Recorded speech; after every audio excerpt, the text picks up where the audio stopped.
عام 2006. وطالب البيان الرياض بالإفراج عن نشطاء حقوق الإنسان المعتقلين في سجون المملكة، كما دان بأشد العبارات جريمة قتل الصحفي جمال خاشقجي، ودعا إلى محاسبة المسؤولين والتعاون مع التحقيق الذي تقوده أنيس كالامار المقررة الخاصة للأمم المتحدة المعنية بالقتل خارج نطاق القانون.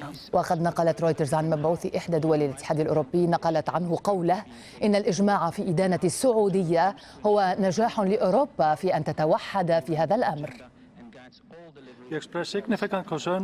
نعرب عن قلقنا البالغ إزاء التقارير التي تشير إلى استمرار الاعتقالات والاحتجاز التعسفي للمدافعين عن حقوق الإنسان في المملكة العربية السعودية، بما في ذلك نشطاء حقوق المرأة، ونشعر بقلق خاص إزاء استخدام قانون مكافحة الإرهاب وغيره من الأحكام المتعلقة بالأمن القومي ضد الأفراد الذين يمارسون حقوقهم وحرياتهم بشكل سلمي.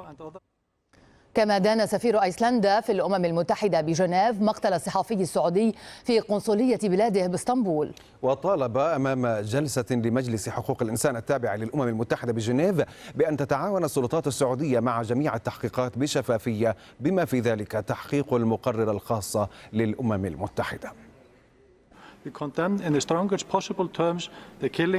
ندين بأشد العبارات الممكنة مقتل الصحفي جمال خاشقجي الذي أكدت المملكة العربية السعودية